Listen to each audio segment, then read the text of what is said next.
On this Monday night, Russia's ruthless, relentless attacks. Homes hit, civilians targeted as Ukraine keeps fighting back. Plus, the Alberta man helping hospitals. The exhausting escape for Ukrainians as essentials run out, and pressure mounts on Canada to do more. We hear from Canada's defense minister. There certainly is a need to move as quickly as possible. And influencing the public perception of war. The young woman using TikTok to document life on the ground in Ukraine. Global National with Donna Friesen. On this 12th day of Russia's war on Ukraine, people are on the run, taking only what they can carry. The city is almost ruined. In the district where I'm living, it's like no houses which were not bombed. Yesterday there was the hardest bombing. She and her children are fleeing Irpin, half an hour from Kyiv. People inching their way across the river. Ukraine blew up the bridge here to slow the Russian advance, but that has not stopped the bombardment by artillery and missiles. Other cities in the south, east and north are under siege too. Hundreds of thousands in Mariupol trapped without running water, power and sanitation, and with dwindling food. Good evening and thanks for joining us. Russia promised another humanitarian corridor, but all routes led to Russia or its ally Belarus, and Ukraine's president condemned it as an immoral stunt. And tonight he posted another video pointing his phone out the window to prove he is still in his office in Kyiv. Another round of peace talks today ended with no hope. The Pentagon says that Russian military convoy on a highway near Kyiv is still stalled, and that Russia has now turned to Syria to try to recruit more soldiers. We have complete coverage tonight. Abigail Bimman is traveling with Prime Minister Justin Trudeau. Mercedes Stephenson is in Latvia. Jackson Prosko is in Washington, and Mike Armstrong is in Lviv, Ukraine. That's where our coverage begins tonight.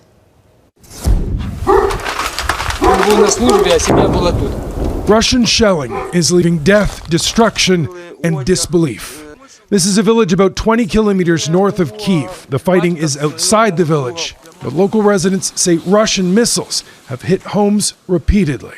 What are they doing, this man asks. A family with 2 young children and 2 grandparents lived here. There was less shelling on this day, but it was happening despite talks between the two sides. Ukraine's second biggest city was hit with heavy shelling in the early hours. This family was in the hallway on the 5th floor of their apartment building. They say a rocket hit somewhere below them. The floor collapsed under their feet, and neighbors on floors underneath were killed. Even in hospitals, there's fear. Explosions are heard by patients on stretchers, but medics and doctors simply keep going. Thank you so much for saving us, she says. What would we do without you? There was hope humanitarian corridors might move people to safety. They didn't work. The Russian military opened some, but most led to Russia and Belarus. For most Ukrainians, fleeing to the country that's invading theirs wasn't an option. The Russian military admits no one used the humanitarian corridors, but accuses the Ukrainian side of not releasing civilians and threatening them with violence.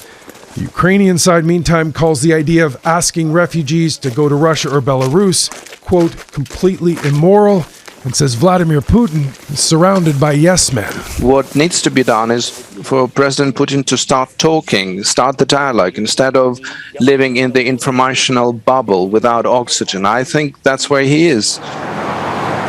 In the West, no fighting, but fatigue. The battles are an hour away, but not far enough. People in Lviv are preparing, fortifying some buildings. This lineup was for civilians to register to be given weapons. And they've stockpiled Molotov cocktails to the point they've stopped production. They are also worrying about the conflict zones. This Calgary man spent his day running from pharmacy to pharmacy. He was born in Ukraine and came back to help, collecting medical supplies to ship east. Got a list yesterday, and it's going to be in the hospital tomorrow. Now, the supplies are things like medications, gloves, and bandages. They usually send them by train. One of the hard parts about doing that, he says, is going to the train station and seeing the sad faces of the people getting off who just escaped the fighting and left everything behind. I spoke to Mike Armstrong in Lviv before the nighttime curfew was in place. Mike, I saw a picture you tweeted of Lviv in darkness. The lights out, it's silent. It must feel like a city that's just waiting. That's a great way to put it, actually, Donna. There hasn't been any bombing in this region of Western Ukraine, but no one thinks it can't happen here. Also, there are rumors out there, stories about possibly saboteurs or spies who are in town working for the other side, possibly even marking targets. So this is very much a city on edge. And you mentioned that curfew. It's in place from 10 p.m. to 6 a.m. You're not supposed to go outside. You're not supposed to have lights on. It is surreal. When you look out from our hotel at night, it is so quiet, and it's strange because this is very much a country that is right now at war. And Mike, there are two different narratives about that war. The one the Russian people are being told through state-controlled media in that country and what the rest of the world is hearing. When it comes to civilian casualties, what's the reality? Yeah, we do have some numbers from the United Nations today. Since February 24th, so in 12 days, they're saying 406 people have been killed, 801 injured. But those are very much just confirmed, documented cases. And they say the number is actually very likely much higher. They're also saying that most of the deaths and injuries have been caused by shelling, rockets, and missile attacks. And quickly, Mike, I know Russian forces have made advances in the south and the east. As best as you can tell, what's the situation like for people under Russian control? Not good. The Ukrainian government says Russian troops are not allowing aid to get in. There are stories about private citizens who are trying to move aid in and they're being turned around by Russian troops, even shot at and threatened. There are also stories out there right now about those protests that we're seeing on social media. People who are going into town squares with Ukrainian flags, singing the Ukrainian national anthem, things like that, in front of Russian troops. There was a case yesterday on Sunday in a city just north of Crimea, actually, where Russian troops would have opened fire on a crowd. One person was killed, 7 people were injured. It really is important to remember the danger those people are putting themselves in to make the point they want to make. Mike Armstrong in Lviv, Ukraine. Thanks. Thank you. The exodus of people from Ukraine is growing. More than 1.7 million people have now fled Ukraine. The Canadian government is allowing Ukrainians who have fled Russian aggression to come to Canada for up to 2 years, but those who are not Ukrainian citizens are not eligible. The immigration minister says they will be given priority when they apply through the usual immigration channels.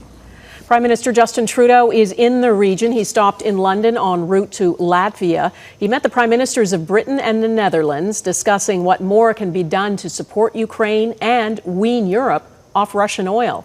Abigail Bimman is traveling with the prime minister. Clive Martinez has lived in London all his life, but this is his first visit to the Russian embassy. His heart, he says, is with people suffering, and he accepts that standing up to Russia will have ripple effects in his life and on his wallet. I think we should be as tough as possible to get this stopped. Russian gas, Russian oil, all of that. Yes, I think it's going to be painful for us to do without some of that. We should take some of that pain. The painful reality is that we are still very much dependent on Russian gas and Russian oil. Russian oil and gas top of mind in Europe as leaders figure out whether it's possible to turn off the taps. Canada promised a ban but has only imported negligible amounts of crude from Russia in recent years. We're going to have to look for supply. We're going to have to look for substitute supplies from elsewhere. Asked whether Canada will send oil Europe's way, Justin Trudeau was vague. We will be there to support as the world moves beyond Russian oil and indeed beyond fossil fuels. Details vague, too, about the international support group the British Prime Minister announced the UK, Netherlands and Canada are starting together. Separately, Boris Johnson pledged £175 million, almost $300 million Canadian, to support Ukraine, while Trudeau announced Canada is sanctioning another 10 Russians. The British Prime Minister is showing real leadership with a real plan. And he's now trying to socialize that plan and trying to get input into that plan. There has been no strategy by Canada when it comes to a plan in terms of Ukraine. Trudeau repeated there is more to do to help Ukraine, citing nearly $1 billion worth of financial assistance and humanitarian aid already pledged. But exactly how far Canada is willing to go is not clear, certainly the subject of conversations with more European leaders in the coming days. Abigail Bimman, Global News, London. The Ukrainian president will address the UK Parliament via video link tomorrow. Volodymyr Zelenskyy is in constant contact with Western leaders. The New York Times reports the U.S. provided him with encrypted communications equipment. He has made it clear from the start of the war he needs more than Russian sanctions and weapons. He wants planes and a no-fly zone. Our Mercedes Stephenson is in Latvia and spoke with Canada's defense minister. And she wants to help. The helplessness is agonizing for Lisa Binhayatska, a Ukrainian surgical nurse, now a refugee. She fled Kyiv when the fighting started, reuniting in Latvia with her childhood best friend, Olga Levkovska. She's been welcomed, but Lisa wants nothing more than to go back and help. Are you afraid to go back? No. She wants to go right now.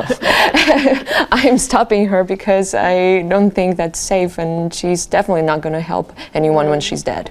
These women don't know if or when they can go home, but they have one plea for Western governments and NATO: create a no-fly zone over Ukraine. We understand why NATO doesn't want to do that, but this is very important for us, and this is urgent. We put that plea to the defense minister here in Riga. I feel extremely empathetic to that sentiment. But Anita Anand says the risk of war between the U.S. and Russia, two rival nuclear powers, is too great. Enforcing a no-fly zone would lead to a severe and certain escalation of hostilities. But there might be another way Canada can help Ukraine with aerial support.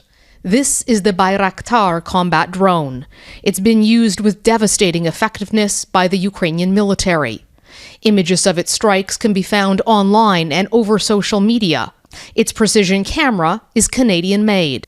Anand says the government is looking at supplying more of that technology to Ukraine. We are actively examining ways in which we could assist the Ukrainian army with that equipment. Canada has promised anti-tank weapons as well to support Ukrainian forces, but military sources tell Global News there are major challenges in delivering them. The minister would not confirm or deny that, but insisted the weapons will make it to people in Ukraine. I have been assured through our sources that our aid will be able to flow, and at this point, that's all I can say until it is successfully and safely delivered. For now, Ukrainians are desperate for any help they hope is coming soon. As for Canada's capabilities, the defense minister hinted at increased defense spending and possibly accelerated procurements on things like new fighter jets in the near future. Donna?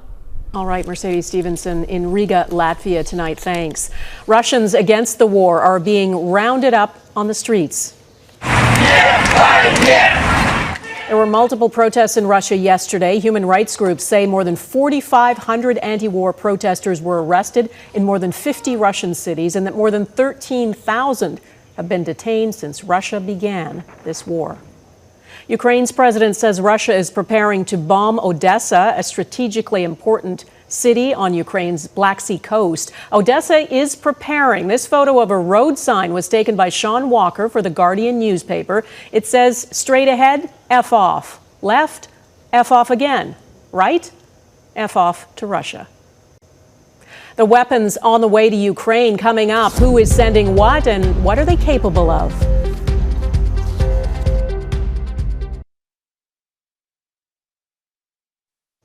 NATO has said repeatedly it does not want to risk triggering a wider war with Russia by getting directly involved in the conflict.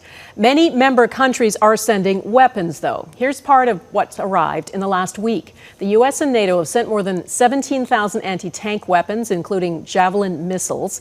Canada is committing to sending $25 million worth of equipment, including night vision gear and at least 100 Carl Gustaf anti-tank weapon systems, plus 2,000 rounds of ammunition.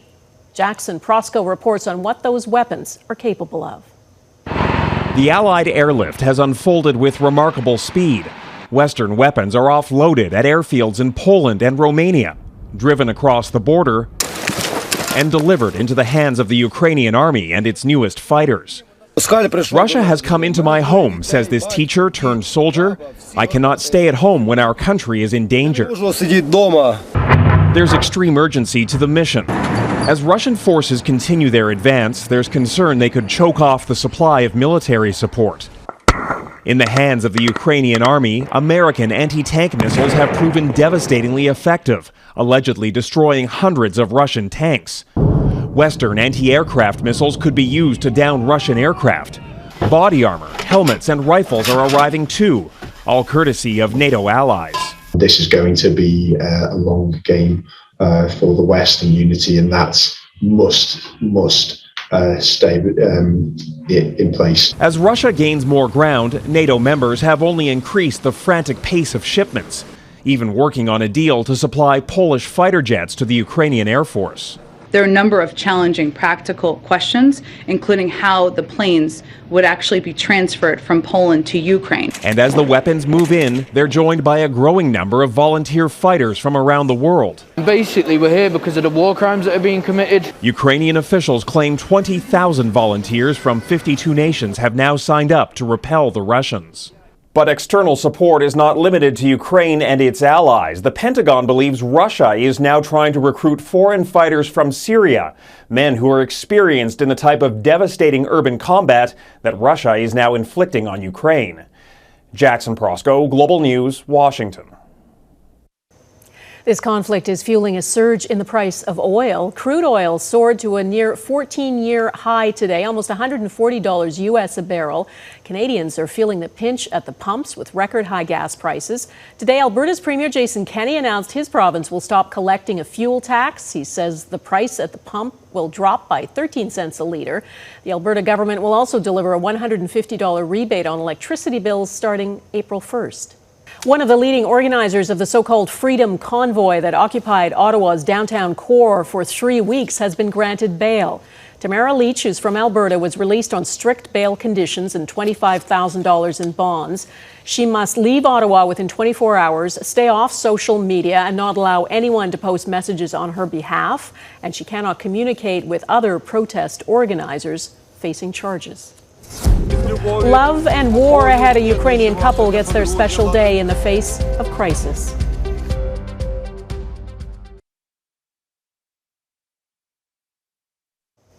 Queen Elizabeth met with Prime Minister Justin Trudeau at Windsor Castle today, the 95-year-old's first in-person engagement since she was diagnosed with COVID-19. Queen Elizabeth met Canada's Prime Minister for 45 minutes. He was in London for talks on the war in Ukraine. There was a vase of blue and yellow flowers, and the Queen wore a delicate yellow and blue print, seen as a subtle message of support for Ukraine. At the end of this week, the pandemic will enter its third year. Today, in a sign things are far from over, the global death toll from COVID-19 surpassed 6 million. Poor record-keeping, testing, and underreporting of COVID-19 deaths, especially in countries like Mexico, India, and Africa, means the real death toll is likely much higher. There was some good news announced by Moderna today to help slow transmission rates in East Africa. The company reached a memorandum of understanding to build a COVID-19 manufacturing facility in Kenya, the company's first in Africa. Moderna plans to invest $500 million to produce mRNA vaccines with a goal of manufacturing 500 million doses each year. Next, revealing the reality of war through a popular social media site.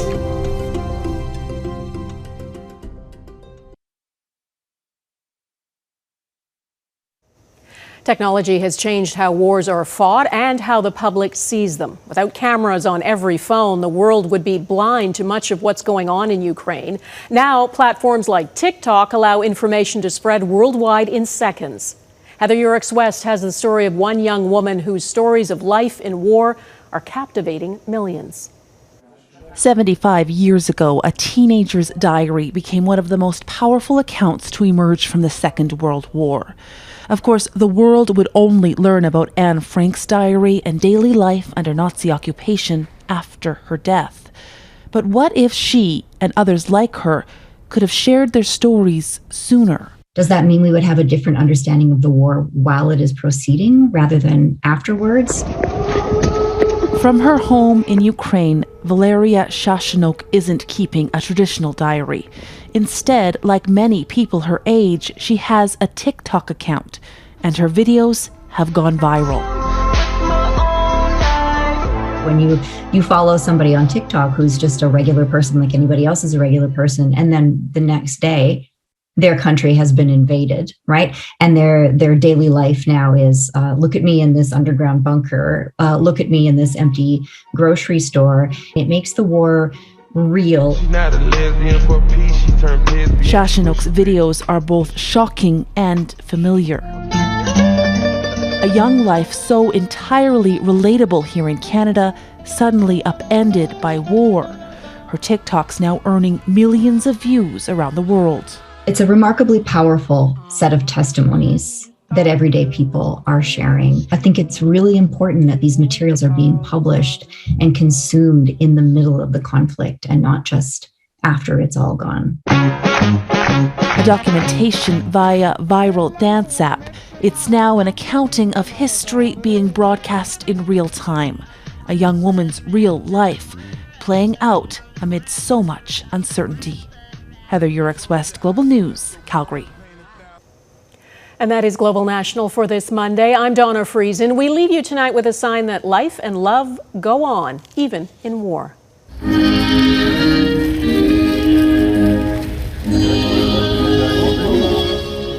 This couple, both members of Ukraine's volunteer forces, married on the outskirts of Kyiv on Sunday. They've been together 22 years and decided to marry now because they fear they could die at any moment.